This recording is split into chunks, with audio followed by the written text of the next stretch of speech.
Félix Beyala, les rêves de liberté des Africains sont restés coincés entre les mains des France-Africains. Avant d'aborder les questions de politique, d'économie et de sécurité, comment vous percevez la dimension psychologique de ce ressentiment anti-français qui se fait entendre à Bamako, à Dakar, à Yaoundé, Bangui, Libreville, N'Djamena? D'abord, excusez-moi de penser qu'il n'y a pas de ressentiment anti-français. Les Français, en tant que tels, ne sont pas persécutés en Afrique. On peut être français et vivre à Douala, à Yaoundé, tout à fait en sécurité. C'est un ressentiment anti-système plutôt, anti-France africain. Il faut savoir qu'il y a un groupe de personnes constituées de Noirs et de Blancs qui se sont organisés à piller ce continent. Donc, par facilité intellectuelle, on dit anti-français. On ne peut pas être anti-français puisque quand on veut construire l'Union africaine... Oui, mais quand on dit non à la France, ça veut pas dire qu'on l'embrasse.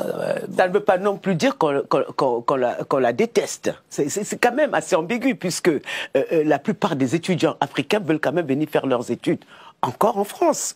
Donc c'est très paradoxal, très ambigu. On ne peut pas résumer les choses en disant la France doit foutre le camp, et puis la France doit partir, et puis nous on en a assez des Africains. Ce n'est pas ainsi qu'on gère les problèmes. Je pense que dans tout, il faut trouver des moyens de conciliation, des moyens de dialogue. Il faut évidemment, la population dans la rue n'a pas forcément des outils. Oui, mais Félix Beyala, non à la France alors que la France-Afrique n'est plus là. La France-Afrique est bien là, à travers des Africains, à travers des Français. Ils tiennent l'économie, ils tiennent la France-Afrique. Ce sont eux qui contrôlent les choses. C'est pas la France institutionnelle qui est là. L'autoritarisme, le nationalisme sont partout dans le monde. Et on le constate de plus en plus. Et si vous me permettez, je dirais que l'Afrique n'y échappe pas. Comme tous les continents, il y a partout cette montée de populisme et de nationalisme. Est-ce que vous n'avez pas le sentiment qu'en Afrique, la vindicte anti-française est constitutive de ce populisme et de ce nationalisme? Est-ce que vous n'avez pas ce sentiment-là? Alors je sais bien qu'un nationalisme se construit par rapport à un autre nationalisme. Comment vous expliquez que c'est le sentiment anti-français qui nourrit, dans ce cas-là, le nationalisme? Avant de vous répondre, je veux vous rassurer sur ce plateau. Le continent africain, notamment l'Afrique francophone, ne connaîtra plus d'impérialisme. Je pense que ce qui est en train d'être fait est fait pour que plus jamais aucun peuple, que ce soit la Russie, que ce soit les Chinois, ne puisse dominer. Il y a un travail qui est fait et j'aimerais que vous m'écoutiez un tout petit peu. Ce que vous appelez ressentiment, c'est que l'histoire n'a pas été purgée. Je m'explique, monsieur. C'est que, par exemple, dans le cas du Cameroun, on a eu un colonialisme, on a eu la guerre. Moi, j'ai vécu cette guerre-là enfant. Je vais dire que j'ai vu des morts. J'ai vécu dans des cadavres entre 0 et 15 ans. On suspendait des hommes. Je ne sais pas ce qui s'est passé. Et jusqu'à aujourd'hui, personne ne m'a dit ce qui s'est passé. Et j'aimerais beaucoup qu'on me le dise. Ce qui se passe, c'est que les Africains ne veulent plus de cette dénomination d'une monnaie qui s'appelle le franc CFA. On va rentrer dans le détail de l'économie, mais restons sur les aspects psychologiques. Oui, puisqu'on a déjà abordé ces questions, je préfère on va en parler dans le détail. Psychologique, il faut bien que ce n'est pas des nationalismes qui se construisent en Afrique, c'est du panafricanisme qui est en train de se construire. C'est-à-dire que nous sommes en train de vouloir mettre à plat même les nationalismes.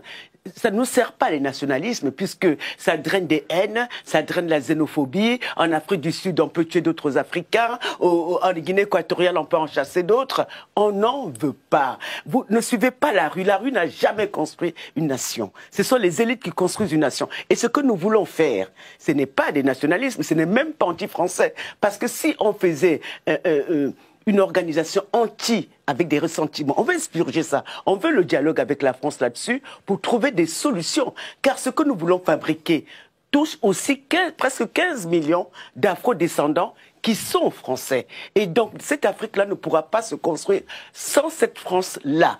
Mais se focaliser sur des gens qui hurlent dans la rue. Vous m'avez pas vu hurler avec eux. Vous n'avez pas vu ceux qui bâtissent l'Afrique de demain hurler avec eux. Et ce n'est pas pour autant qu'on va remettre en question tout. Il y a des choses belles qui se font. Il y a des choses qui n'ont pas été très bien, qu'on peut rectifier. Rectifions-les sur le plan économique, même sur le plan de la francophonie, qui a été complètement pervertie, qui était une organisation culturelle d'abord, linguistique, qui était là pour que les peuples échangent, et une plateforme culturelle. On en a fait un instrument politique, du coup, ça a éloigné les peuples de la francophonie, et ça concerne que les politiques, et on en a marre. J'ai conçu un projet, monsieur, par rapport à cette francophonie, qui a été adopté et qui n'a pas été mise sur pied depuis 2002. C'est ce qui a été adopté par les 56 États, et aucun État ne le pratique. On est parti chercher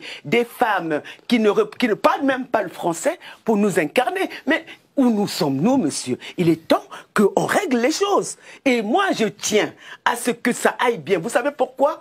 Parce que mes descendants sont de ce pays. Et si ça va mal avec l'Afrique, je ne sais pas où ils vont aller. Les Russes, à travers la sécurité de Wagner, se payent en pillant les mines.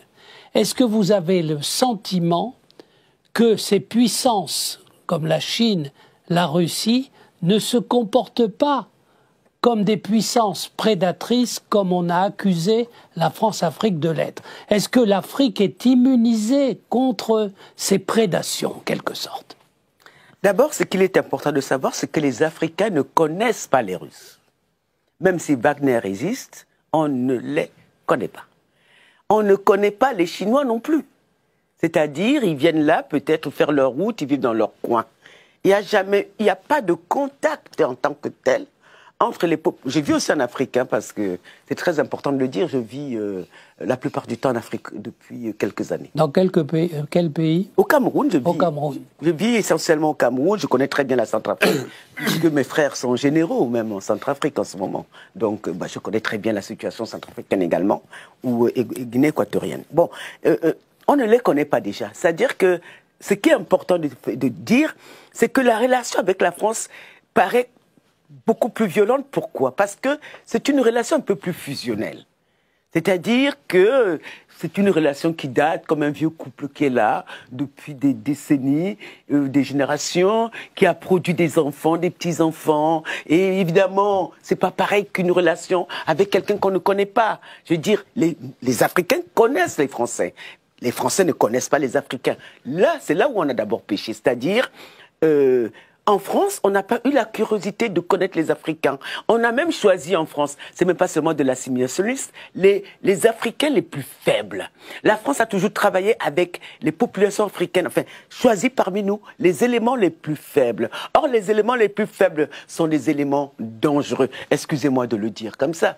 Ce sont eux qu'on a mis en place, ces éléments dangereux, qui ont créé la situation actuelle, qui ont pillé les pays. Parce que quand on parle de la France-Afrique et qu'on ne veut pas du franc CFA, c'est à cause de l'obscurité autour de la gestion. Vous voulez dire qu'il y avait un système opaque. Voilà. Et donc, les peuples ne veulent plus de ça. Et pourquoi ça s'est passé comme ça? On a des dictateurs en place. Évidemment, c'est la France qui les a mis en place en choisissant les éléments les plus faibles, qui n'ont jamais eu le courage d'affronter leur peuple, d'affronter les difficultés que rencontrait leur peuple. Moi, je ne mets pas la responsabilité seulement sur la France, mais sur nous-mêmes aussi. C'est-à-dire, quand vous allez au Cameroun, ils sont là depuis 60 ans, ils n'ont rien fait. La misère est essentiellement la cause de ce ressentiment que vous avez.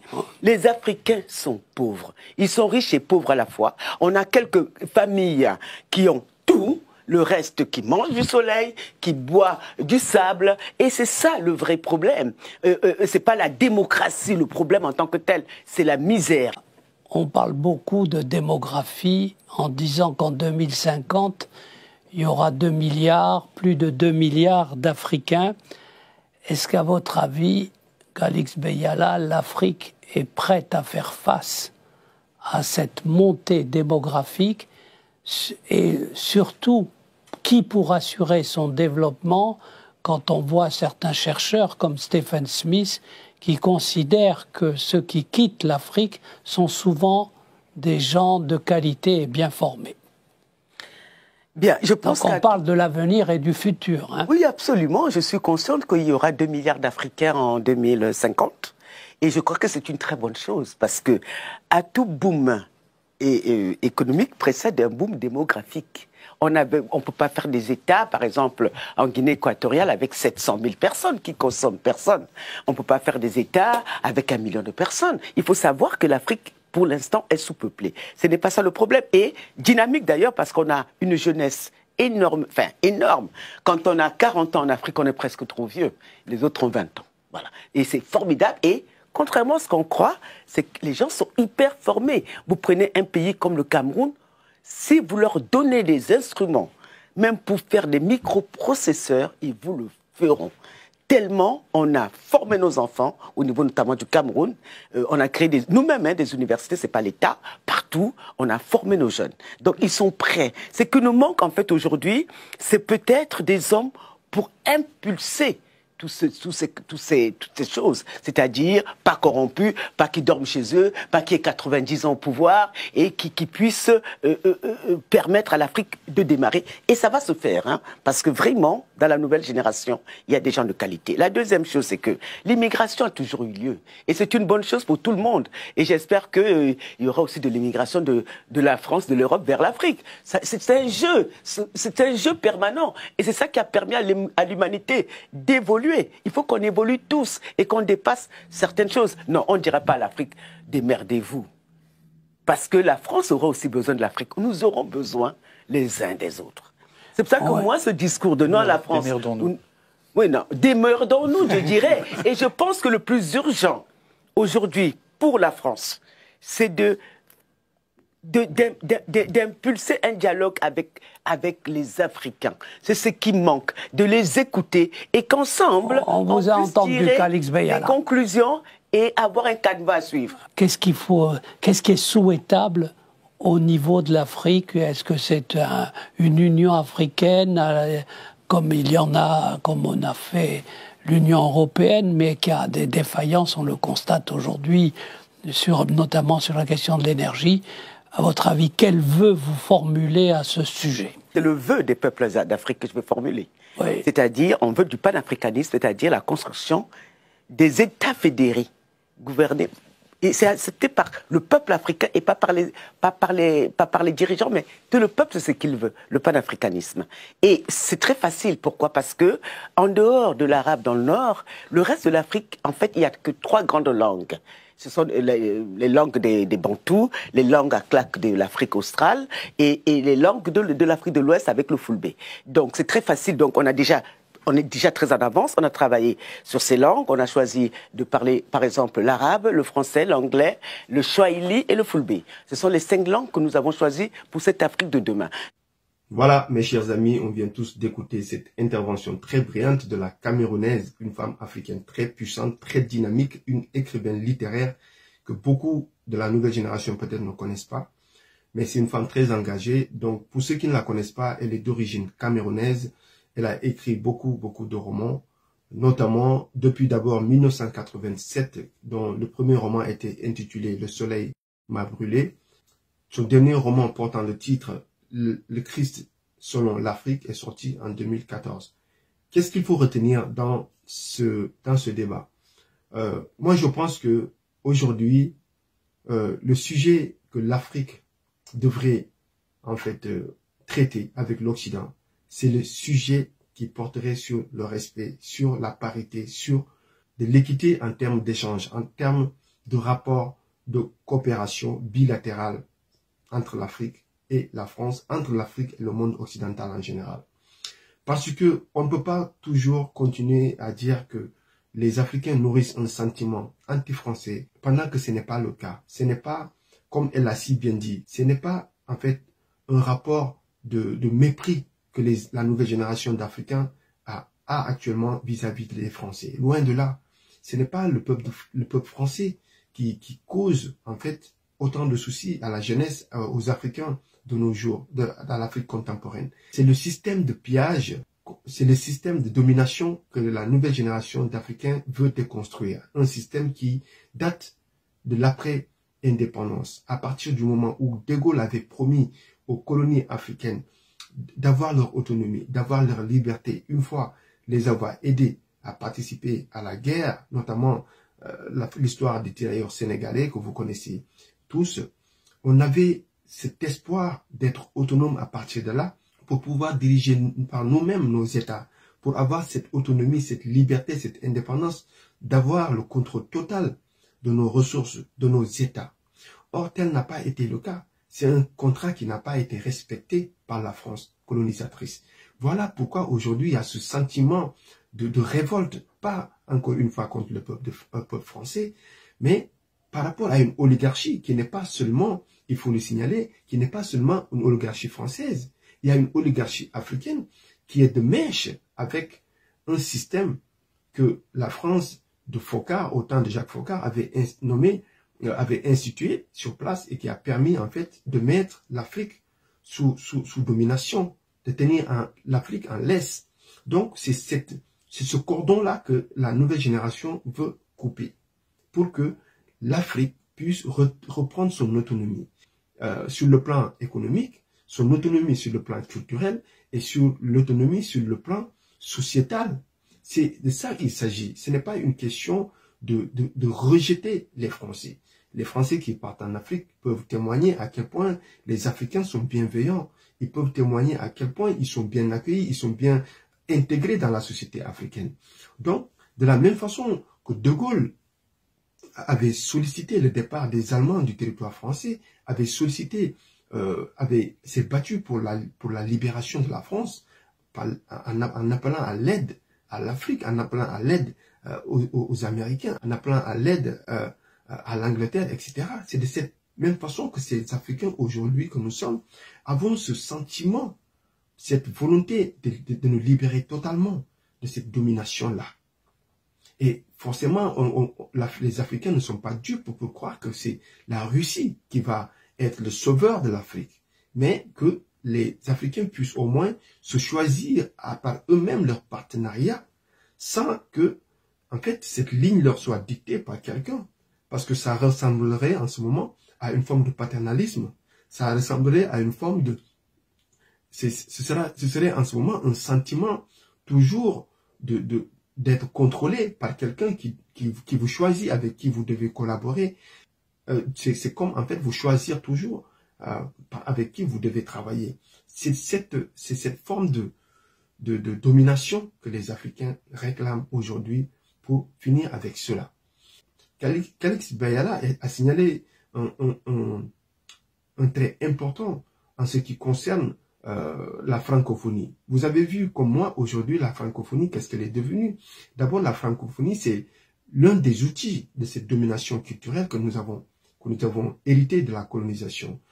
Que ce soit la francophonie, que ce soit le franc CFA, tout ça, ce sont des outils de cette domination-là. C'est ça. Parce que quelqu'un qui te contrôle économiquement, qui contrôle ta poche, qui contrôle tes ressources économiques, tes ressources financières, quelqu'un qui contrôle ton budget, quelqu'un qui contrôle aussi ta culture, quelqu'un qui t'embobine, qui contrôle ta façon de penser, ta façon de parler, ta façon d'écrire, de véhiculer tes pensées, en essayant d'effacer ta culture directement ou indirectement. Ça, c'est quelqu'un qui a envie toujours de te garder en laisse, de te dominer. C'est cette volonté de sortir justement de cette domination-là qui a entraîné tous ces problèmes. Mais nous reconnaissons en tant que jeunes Africains, nous reconnaissons en tant qu'Africains que la faute n'incombe pas seulement à la France. C'est justement pour cela que certains se livrent à des mouvements de subversion contre nos propres dirigeants qui sont les porteurs, qui sont les garants de cette domination-là. Parce que ce sont les chefs d'État qui, sans eux, tout ça ne serait pas possible. C'est eux qui favorisent justement le maintien de ce système-là que Calix Bayala est en train de décrire dans cette vidéo. Le fait que ce système est maintenu jusqu'à présent fait que l'Afrique ne s'en sort pas. C'est le fait que ce système est toujours là qui fait que les jeunes aujourd'hui ont envie de quitter le continent. Elle l'a bien expliqué dans la vidéo. On a des jeunes qui sont bien formés sur le continent, sur tous les points. D'ailleurs, il y a des jeunes aussi qui font, beaucoup de jeunes qui font des grandes études dans les universités européennes, américaines, australiennes, etc. Mais par manque de structure adéquate, par manque de sérieux, par manque de vraies institutions, par manque de création d'emplois sur le continent, les jeunes sont obligés de rester dans les pays dans lesquels ils viennent passer leur formation. Ça, c'est des choses qui font qu'aujourd'hui, il y a cette fuite de cerveau-là. L'Afrique est en train de perdre une grande partie de sa jeunesse qui pouvait lui apporter un plus pour, en ce qui concerne en tout cas, son processus de développement et d'évolution à la fois sociale, culturelle et économique. C'est ça que les Africains ne veulent plus aujourd'hui. Les Africains sont conscients, que ce soit la Russie, que ce soit la Chine, que ce soit les États-Unis, l'Angleterre, la France. On ne peut pas compter sur ces pays parce que la plupart de ces pays sont des pays capitalistes. Ce sont des pays qui se battent pour, non pas pour les intérêts des Africains, mais pour les intérêts de leur propre peuple. Les Africains ne sont pas dupes. Mais sauf que c'est ce paternalisme qui existe depuis l'aube des indépendances qu'ils ont envie de rompre, tout quitte à espérer justement qu'on puisse avoir des dirigeants justement qui pourront rassembler après le départ de ces occidentaux du continent, si je dis occidentaux, par exemple les bases militaires, cette domination économique, cette surveillance de très près de nos ressources. Lorsque ces personnes-là quitteront le continent, nous pourrons espérer peut-être avoir des dirigeants qui pourront rassembler les Africains, créer des infrastructures adéquates pour répondre aux besoins de nos populations, aux besoins de la jeunesse. C'est dans ce combat-là que s'inscrit le panafricanisme. Voilà pourquoi dans l'une de mes dernières vidéos, j'avais dit qu'il aurait été impératif que le dialogue soit ouvert, qu'on n'essaie pas seulement de stigmatiser ou bien de dire que ceux qui se lèvent ceux qui lèvent leur voix, notamment les Kémy Séba ou les Nathalie Yamb ou les Franklin Nyamti ou à Cameroun, etc., que ces gens-là sont des ennemis de la France. Non, ce ne sont pas des ennemis de la France. Ce ne sont pas des gens qui rejettent le peuple français, qui rejettent la France, parce que certains médias occidentaux ici, veulent faire croire que toutes les personnes qui se lèvent contre cette domination, cette volonté de se libérer là, ce sont des ennemis de la France. Ce ne sont pas des ennemis de la France, c'est des personnes qui réclament la parité. C'est de la même façon que comme je l'ai dit tout à l'heure, que les généraux de Gaulle, ces gens-là se sont battus pour leur peuple. C'est la même façon que ces gens-là se sont battus pour la dignité, pour la souveraineté totale de leur peuple. Parce qu'on se rappelle qu'après la Seconde Guerre mondiale, de Gaulle avait demandé même aux Américains de retirer leurs bases militaires des côtes normandes. Ça, tout le monde connaît, c'est dans les annales de l'histoire. Donc, c'était pour dire que la France voulait être en totale indépendance, qu'elle ne soit pas, qu'elle ne demande pas seulement que l'Allemagne quitte le territoire français, mais que les Américains eux-mêmes qui ont aidé à la libération de la France quittent le territoire français pour que les Américains récupèrent leurs bases militaires, que les Anglais récupèrent leurs bases militaires du territoire français. C'est de la même façon que si les Africains aujourd'hui veulent se libérer, c'est dans la même lecture, dans le même courant de lecture. Moi, je pense qu'aujourd'hui, ce qui serait mieux, c'est d'ouvrir le dialogue, inviter ces panafricanistes qui ont des idées, qui ont des mots à dire, pour écouter leurs propositions, pour écouter leurs revendications. Cela permettra d'ouvrir, en fait, de nouvelles voies de concertation et pour changer la nature du rapport bilatéral ou multilatéral, si vous voulez bien, qui lie la France de ses ex-colonies. Sans quoi nous allons tous partir vers le mur, sans quoi nous sommes en train de partir droit vers le chaos. Parce que le refus de dialogue, le refus d'écouter les autres va susciter le sentiment de mépris, va susciter le sentiment de manque de considération de l'Occident vis-à-vis de l'opinion des Africains, notamment la jeunesse. C'est pour ça qu'il est impératif, encore une fois, d'ouvrir ce dialogue-là. Parce qu'aujourd'hui, l'Afrique n'est pas comme dans les années 50 ou dans les années 60 où on leur dictait tout. La nouvelle génération d'aujourd'hui, c'est une génération instruite. C'est une génération qui a étudié avec les enfants des Occidentaux dans les plus grandes universités. Donc, ils savent ce qu'ils veulent. C'est une génération qui sait ce qu'il veut. Une génération qui sait où est-ce qu'elle veut aller. Une génération qui est dotée de la technique, de la technologie, qui est informée de tout ce qui se passe. Donc, on ne peut pas continuer à duper éperdument les Africains. D'où la nécessité d'ouvrir des dialogues de concertation sans vouloir toujours rejeter ceux qui se lèvent pour revendiquer les intérêts des Africains. Parce que dans ce monde, c'est une question de rapport géostratégique. Parce que si les Occidentaux viennent en Afrique, les Chinois, les Asiatiques, les Américains, les Français, les Anglais, etc. viennent en Afrique, c'est pas parce qu'ils aiment le soleil africain, c'est parce que justement, on a nos ressources, il y a les ressources du sol et du sous-sol qui les attirent. Et c'est cette volonté de préserver nos ressources au même titre que les pays du Golfe, au même titre que les pays de l'Orient, qui en bénéficient aujourd'hui, les pays, notamment les pays arabes, c'est cette volonté d'être comme ces pays-là, d'être autonomes et de profiter de l'essentiel de nos ressources qui fait qu'aujourd'hui, il y a ce sentiment, cette volonté de se libérer de cette domination, de ce rapport qui pratiquement, au final, il faut le dire, n'a jamais bénéficié à l'Afrique. Depuis l'indépendance, on a toujours été dupé par des discours, que ce soit de l'Occident qui nous parle de démocratie, de dignité, de bonne gouvernance, pendant qu'il agit avec des pots de vin sur la table. Et de la même façon, nos dirigeants aussi sont en train de cautionner à travers des discours mensongers, à travers des discours fallacieux, inventés de toutes pièces, pour continuer à endormir la nouvelle génération. Heureusement, aujourd'hui, avec les réseaux sociaux, les jeunes, on la voit. C'est pas seulement les élus, des cadres ou bien des personnalités qui ont la voix. Tout le monde a la voix aujourd'hui. C'est d'où l'impact de ces réseaux sociaux qui sont en train de jouer un rôle considérable dans le changement de notre société. Donc, encore une fois, l'Afrique n'a aucune haine contre les Français, mais la jeunesse africaine, en tout cas francophone, elle veut changer le rapport qui le lie avec la France. Le rapport de domination, le rapport d'exploitation, le rapport hypocrite, s'il faut le dire ainsi, qui a toujours existé depuis l'indépendance de l'Afrique jusqu'à nos jours. Merci de partager cette vidéo à la communauté et à très bientôt.